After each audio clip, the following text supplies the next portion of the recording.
মিনা, এদিকে একটু আয় তো মা, তোর সাথে কিছু কথা ছিল।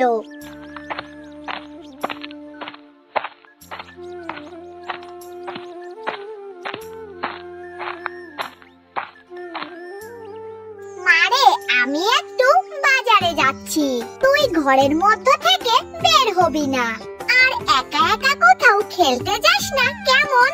মা, তুমি কোথায় যাচ্ছ? আমাকেও একটু সাথে করে নিয়ে যাও না মা, আমার ঘরের মধ্যে একা একা থাকতে একটুও ভালো লাগে না, আমি তোমার সাথে একটু বাইরে যেতে চাই, আমাকে নিয়ে চলো না মা। মারে, বাইরে যে রোদ পড়েছে, এই রোদের মধ্যে তুই বাইরে যে কি করবি রে মা?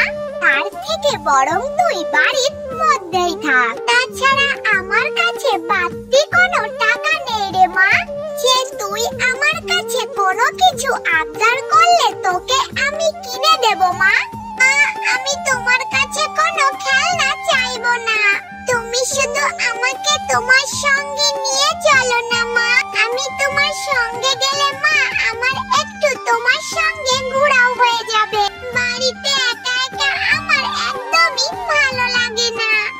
এরপর মিনা তার মায়ের সঙ্গে বাজারে যায়। মিনার মা যখন বাজার করছিল তখন মিনা পাশের দোকানে তরমুজগুলো দেখছিল।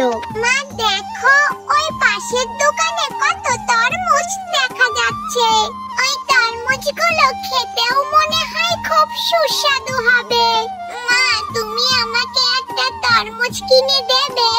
এজন্যই আমি তোকে আমার সাথে নিয়ে আসতে চাইনি, আমি জানি তুই আমার সাথে আসলেই এমনই কোনো না কোনো জিনিসের বায়না ধরবি, আর ওই তরমুজগুলো তো শিফা বৌদি, শিফা বৌদি টাকা ছাড়া তরমুজ দেবে না রে মা, তারপরও আমি তোর জন্য বলে দেখি, শিফা ভাবি যদি একটা তরমুজ বাকিতে দেয় তাহলে নিব। শিফা বৌদি, আমাকে একটা তরমুজ দাও না গো, আমার মেয়েটার যে তরমুজ খেতে খুব ইচ্ছা করছে, কিন্তু আমার কাছে এখন কোনো টাকা নেই, তুমি আমাকে একটা তরমুজ বাকিতে দাও, আমি তোমাকে পরে টাকাটা দিয়ে দেব। একই বলছি ঝুমা, আমি বাকিতে কোনো তরমুজ বিক্রি করি না, যদি টাকা থাকে তাহলে তুই তরমুজ পাবি, তাছাড়া তুই আমার বাড়িতে ভাড়া থাকিস কয় মাস হয়ে গেল, বাড়ি ভাড়া বাকি হয়েছে সেটাও তো দিস না। শোন ঝুমা, তুই আজই আমার বাড়ি ভাড়াটা দিয়ে যাবি। শেফা বৌদি, তুমি তো সবই জানো, মিনার বাবা মারা যাওয়ার পর মিনাকে নিয়ে আমি কত কষ্টে দিন কাটাচ্ছি, আমাকে আর কয়েকটা দিন সময় দাও শিফা বৌদি, আমি সব ভাড়া পরিশোধ করে দেব। শোন ঝুমা, আমি আর তোদের সময় দিতে পারবো না, তোরা আজই আমার বাড়ি ফাঁকা করে দিবি, আমি নতুন ভাড়াটিয়া তুলবো, অন্তত তোদের মতো টাকা দিতে গ্যাসরামি করবে না। এরপর মিনা আর মিনার মা সেখান থেকে মন খারাপ করে চলে আসে। এরপর তারা অন্য কোথাও আশ্রয়ের জন্য হাঁটতে হাঁটতে গভীর জঙ্গলে চলে যায়।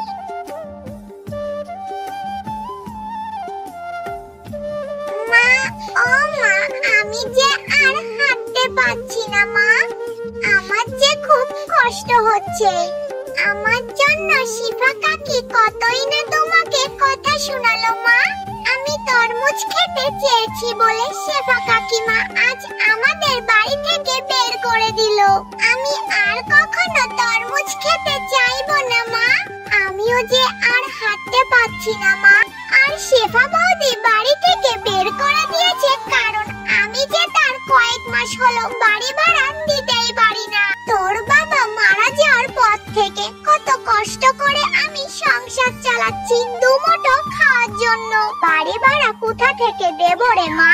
কিন্তু এই গভীর জঙ্গলে আশেপাশেতে কোনো বাড়ি ঘর দেখছি না রে মা, আমার যে খুব কষ্ট হচ্ছে, চল মা আমরা আরেকটু দেখি। মা, আমারও তো খুব কষ্ট হচ্ছে, আমার যে খুব খিদে পেয়েছে মা, খিদের জ্বালায় আমি যে আর হাঁটতে পারছি না। মা মিনা, আর একটু সহ্য কর মা, আশেপাশে তো কোনো কিছুই দেখতে পাচ্ছি না।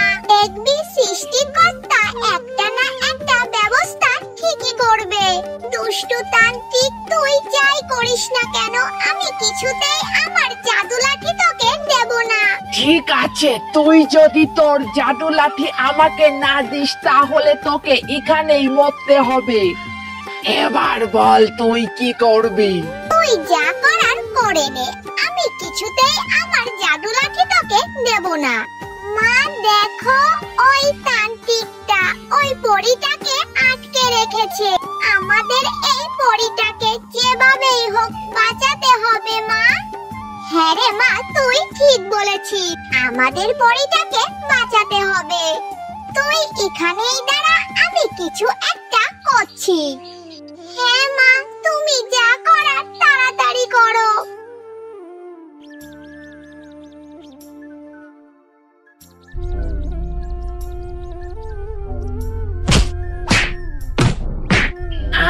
বাঁচাও আমাকে, বাঁচাও।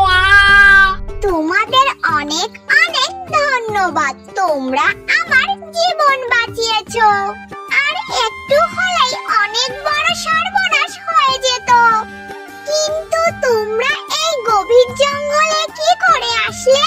তারপর শেফা শিয়ালিনী তাদের সাথে ঘটে যাওয়া সব ঘটনা পরীকে খুলে বলল। তোমাদের সাথে অনেক অন্যায় হয়েছে। তোমাদের কথা শুনে আমার অনেক কষ্ট হচ্ছে। তোমরা আমার জীবন বাঁচিয়েছো, তাই আমিও তোমাদের কিছু উপকার করতে চাই। এই নাও একটা জাদুর তরমুজ বাড়ি।